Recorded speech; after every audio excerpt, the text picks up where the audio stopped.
The phone on my bedside table began to vibrate at exactly 8:30 in the morning. It was a persistent, aggressive buzzing that slid across the dark wood, threatening to drop onto the floor.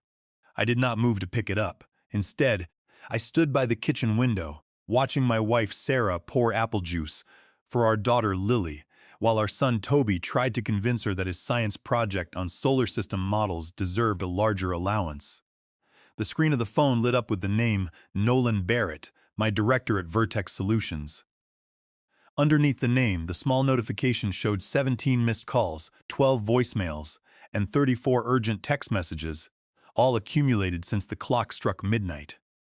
I took a slow, deliberate sip of my coffee, feeling the warm liquid settle in my chest, and let the device ring until it fell silent once again. I knew exactly why Nolan was calling. I knew the panic that was currently rippling through the glass-walled offices of our company in downtown Seattle. Exactly 16 hours earlier, Nolan had sat behind his mahogany desk and told me that my $100,000 completion bonus was being adjusted to zero. Now, the consequences of that decision were unfolding in real time, and there was nothing he could do to stop it. My name is Henry Jenkins. I am a senior software architect, and until yesterday afternoon, I was the technical backbone of Vertex Solutions. For 6 long months, my life had been measured in lines of code, database schemas, and endless security logs. We had landed the Summit contract, an $8.5 million deal to build a revolutionary mobile banking platform from scratch. It was the kind of project that could elevate a medium-sized firm into the big leagues, and the board had placed the entire burden of its development on my shoulders. I had spent 70 hours a week at my desk, watching the seasons change through the window of my office. I had put Toby and Lily to bed over FaceTime more times than I cared to remember, listening to their voices through a tiny speaker while my eyes burned from staring at 2 monitors. Sarah had essentially become a single parent, managing school runs, grocery shopping, and household crises alone, while I worked until 2 in the morning debugging database integrations. We had made sacrifices because we believed in the promise written in my employment contract. That contract guaranteed a completion bonus, equal to 15% of my annual salary, upon the successful deployment of the platform. For my family, that amounted to exactly $100,000. It was life-changing money. It was the money that would finally pay off the credit card debt we had accumulated when Toby required emergency surgery 2 years ago. It was the fund that would secure Lily's college savings and perhaps allow us to take the family vacation we had been promising the children since before the global pandemic. I had earned every single dollar of that bonus. I had built a system that was not only fast and scalable, but incredibly secure, implementing custom cryptographic validation modules that were far superior to anything our competitors offered. The deployment of the platform was scheduled for midnight on Tuesday. We chose that time because it represented the lowest user activity period, giving us a window to resolve any minor issues before the morning rush. I had spent the preceding week running simulation after simulation, verifying every query and checking every possible edge case. But 3 days before the launch, the atmosphere in the office shifted. I was in the break room, waiting for the espresso machine, when I heard 2 employees from the finance department talking near the window. They did not notice me standing behind the partition. One of them asked if the other had heard about the upcoming policy changes regarding compensation. The second employee responded that the executive team was eliminating all project completion bonuses for salaried staff, effective immediately, to streamline operational costs. My hand froze on my mug. I listened as they discussed how the legal department had found a clause to override existing contracts under the guise of compensation structure adjustments. I walked back to my desk, my heart pounding, and pulled up my contract. There it was, in the fine print. The company reserved the right to modify compensation structures with appropriate notice as business needs required. I spent the weekend in a state of quiet anxiety, waiting for an official email that never arrived. On Monday morning, I decided I could no longer remain silent. I walked to Nolan's office and knocked on his door. When he looked up, I asked him directly if the rumors about the elimination of the completion bonuses were true. Nolan leaned back in his leather chair, offering a dismissive smile, and told me that he could not comment on unannounced corporate policies. He urged me to focus on the launch, promising that we would discuss administrative details after the system was live. His deflection told me everything I needed to know. The company was planning to take my work and pocket the money they had promised me, the money they had promised me. The silence in Nolan's office had been heavy, a physical weight that remained in my mind throughout the rest of Monday. I attended the final pre-deployment meetings on autopilot, answering technical questions from the junior developers and reviewing the migration checklists, but my thoughts were spinning. If the company went through with this betrayal, the financial impact on my family would be devastating. We had planned our entire budget around that $100,000. I kept checking my email every 10 minutes, hoping for some sign of honesty, but the corporate inbox remained quiet. On Monday afternoon at exactly 4 o'clock, Nolan summoned me back to his office. The air was cool, the air conditioning hummed softly, and Nolan sat with a stack of papers in front of him. He looked up, his expression a carefully rehearsed mixture of solemnity and corporate warmth. He told me that he wanted to discuss the completion bonus for the summit contract. He explained that due to unexpected budget overruns in marketing and infrastructure, the executive board had decided to restructure the bonus framework. In plain English, they were eliminating the project completion bonuses for all salaried engineers. I stood there, feeling the blood rush to my ears, though I had expected the words before they were even spoken. I asked him how they could justify violating a signed contract that had been in place for a year.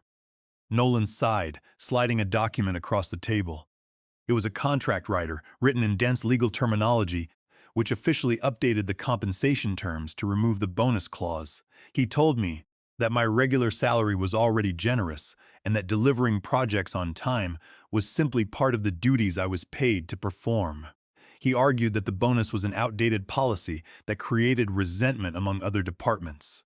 When I refused to sign the document, pointing out that my contract required at least 30 days of written notice before any modification to my compensation could take place, Nolan's demeanor hardened. His voice lost its friendly tone, replaced by a cold, calculating authority. He told me that if I chose to make this transition difficult, the company would have to reconsider whether I was the right cultural fit for their future operations. It was a clear, unmistakable threat. Sign away my $100,000 or face termination. I looked at the silver clock on his wall. It was exactly 4:15 in the afternoon. A strange sense of calm washed over me. I realized that the system I had built was worth millions, yet they treated me as if I were a cheap, replaceable cog in their machine. I stood up, leaving the unsigned rider on his mahogany desk. I told him that since he had made his position clear, I was going to take some personal time to consider my options. Nolan scoffed, reminding me that the deployment was scheduled for midnight and that my absence would be viewed as a serious breach of professional conduct. I told him that I had 87 hours of accrued paid time off, which I was claiming immediately. I walked out of his office, down the long corridor, past the cubicles of my colleagues, and left the building. When I arrived home at 4:45, Sarah took one look at my face and immediately called her sister to watch the children for the evening. She could tell from my stiff posture and the white knuckle grip I had on my keys that something had gone terribly wrong at the office, and she wanted to ensure we had a quiet space to talk without the kids listening. We sat in the kitchen, and I explained everything that had happened in Nolan's office. I told her about the writer, the threats, and the casual dismissal of my hard work. Sarah was quiet for a long moment, her eyes fixed on her teacup. Then she looked up and told me that we would manage no matter what. She said she would rather live in a smaller house than watch me let a group of corporate bullies steal my dignity. Her support was absolute, and it gave me the strength I needed to carry out my plan. I knew the technical layout of the platform better than anyone else. While the junior developers understood their individual pieces, I was the only person who possessed the master administrative credentials and the knowledge of how the entire infrastructure connected. More importantly, I had designed a multi-layered security system to protect the bank from unauthorized takeovers. Every 6 hours, the core system required an encrypted confirmation from my primary security key. If it did not receive this confirmation, it would assume the system had been compromised and automatically enter safe mode to protect user data. I had planned to document this sequence and hand over the secondary keys after the deployment was finished and my bonus was paid. Now, the system was a ticking time bomb, and I was the only one who held the key. I turned off my phone, sat down to dinner with my wife and children, and enjoyed the first peaceful night I had experienced in 6 months. I woke up at 7 in the morning on Wednesday, feeling a sense of physical lightness that I had not experienced in over half a year. For the first time in 6 months, I did not immediately reach for my phone to scan server logs or respond to urgent alerts. Instead, I walked down to the kitchen and helped Sarah prepare breakfast for Toby and Lily. I stood by the stove, flipping pancakes and listening to Toby talk about his upcoming track meet while Lily drew pictures on the back of a napkin. The simple normalcy of the morning was a stark contrast to the grueling schedule I had kept for the last 2 quarters. After we finished breakfast, I drove the children to school myself, watching them walk through the front gates with their backpacks. I returned home, brewed a fresh pot of coffee using the expensive beans I had purchased to celebrate the launch, and sat down at the wooden kitchen table. It was exactly 8:30 when I finally pulled my phone from my pocket and turned it back on. The device immediately began to vibrate, its screen lighting up with a barrage of notifications that seemed almost comical in their volume. There were 17 missed calls from Nolan Barrett, 12 voicemails, and 34 text messages. I scrolled through the messages, watching the emotional trajectory of my director unfold over the course of the night. The first message, sent at 11:30 on Tuesday night, was casual, asking if I was planning to log in to assist with the final deployment checks. By 1 in the morning, the tone had shifted to confusion, with texts asking why the primary database was not responding to administrative commands.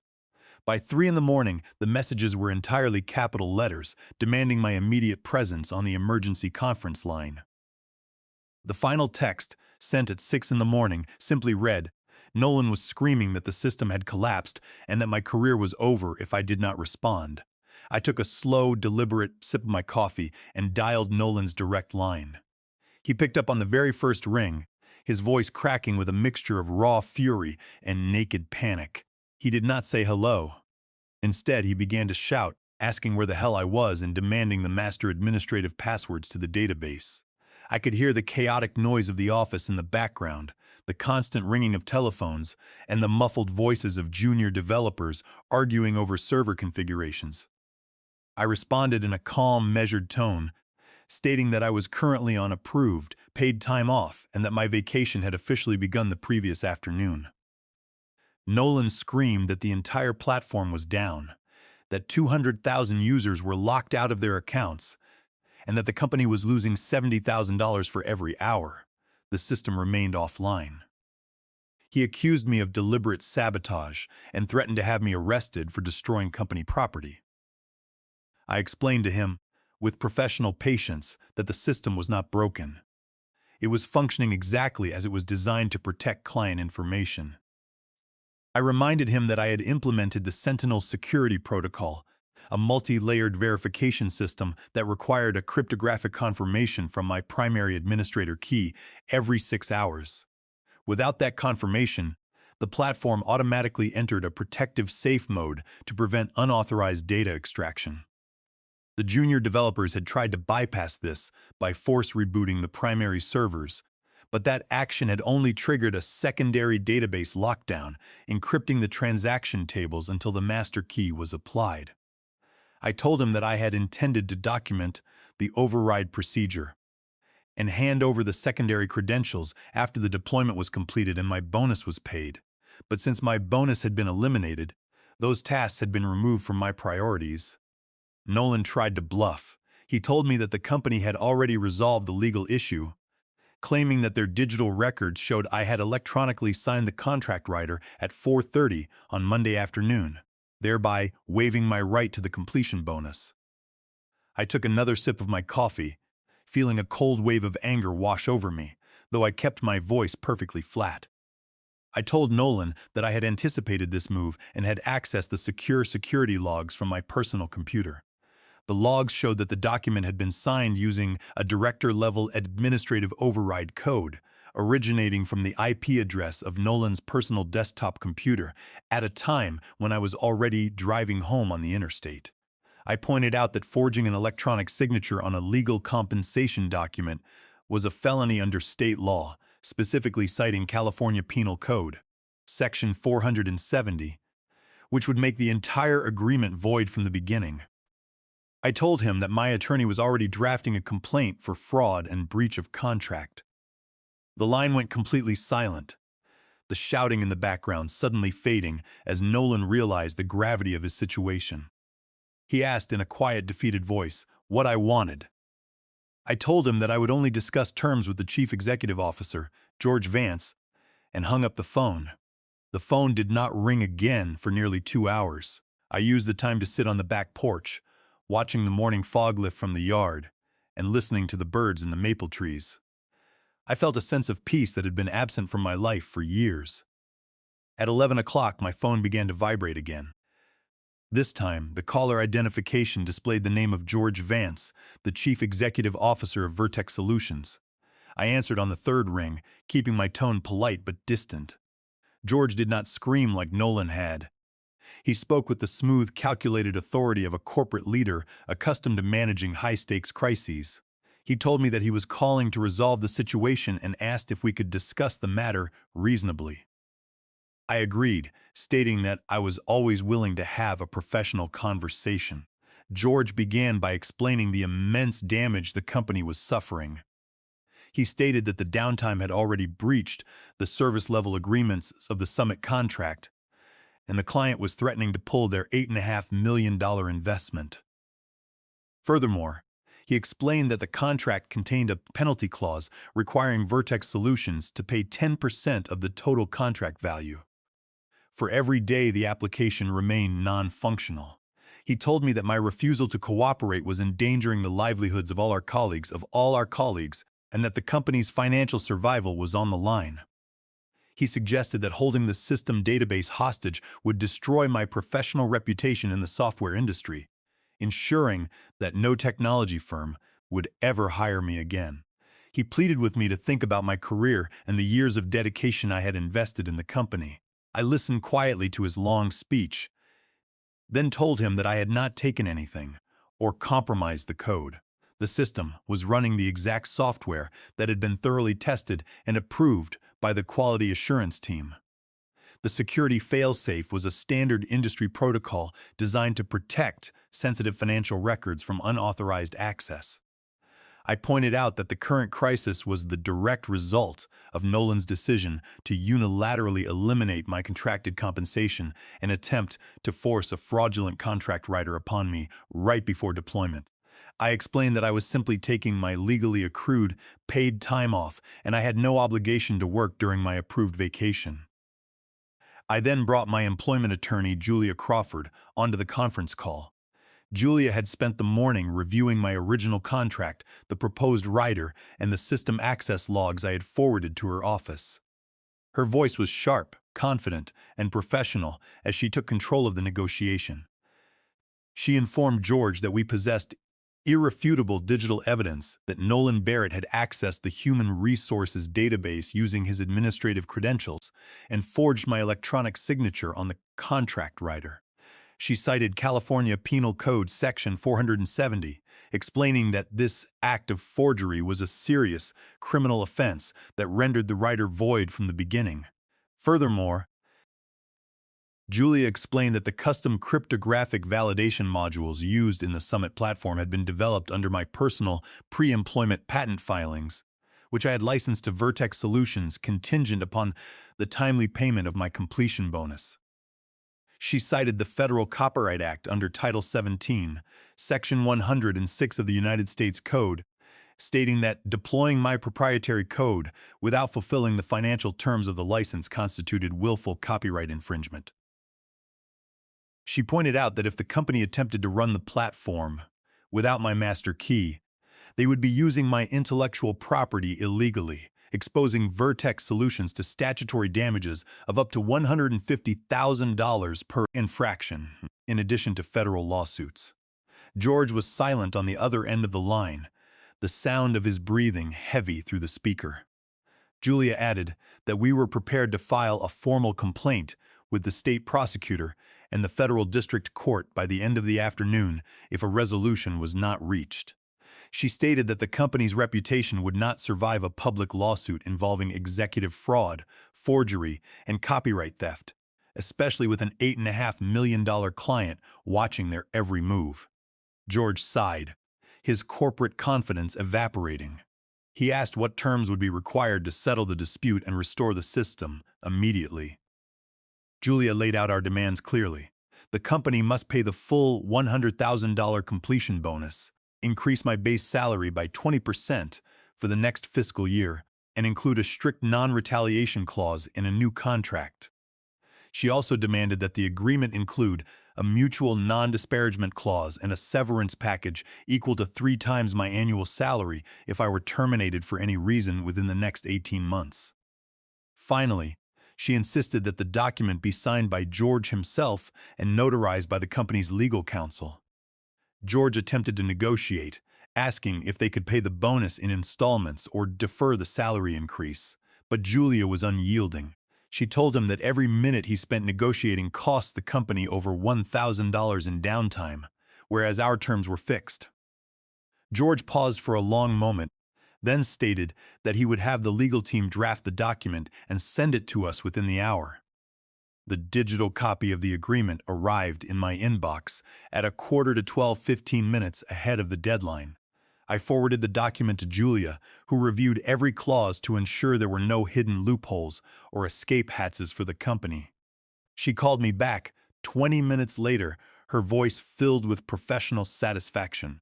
She told me that the document was airtight, offering me complete protection from retaliation, guaranteeing the $100,000 bonus and securing the 20% salary increase. I signed the contract electronically, and within 5 minutes I received the fully executed copy signed by George Vance and notarized by the corporate counsel.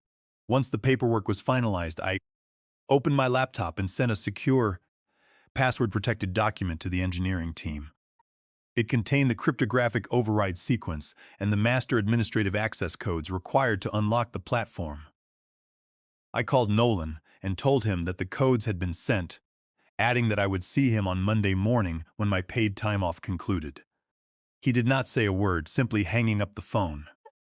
The engineering team applied the override keys, and at exactly 1:37 in the afternoon, the Summit banking platform came back online.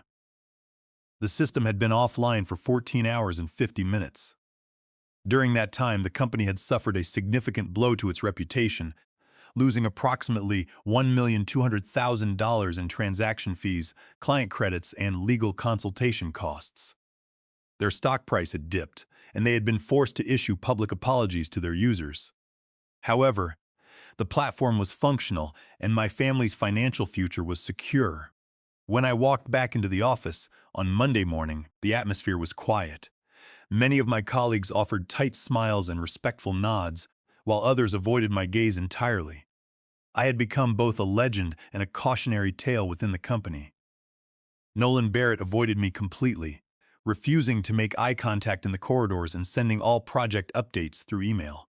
He had learned a harsh lesson about the value of technical expertise and the consequences of exploitation. On Wednesday afternoon, George Vance called me into his office. He did not mention the crisis from the previous week.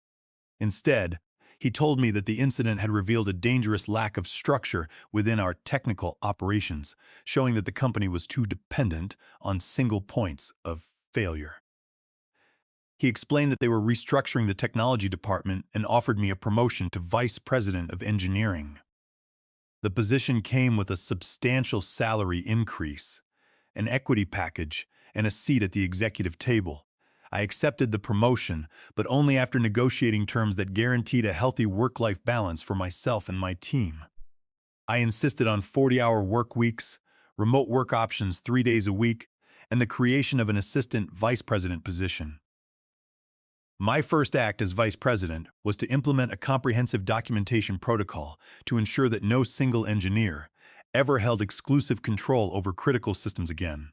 SAST My second act was to audit all employment contracts to guarantee that bonus structures were transparent and legally binding for all engineers. Nolan Barrett resigned 3 months later, unable to tolerate working under my leadership, and I replaced him with Harvey Miller, a brilliant and fair developer who had supported me throughout the dispute.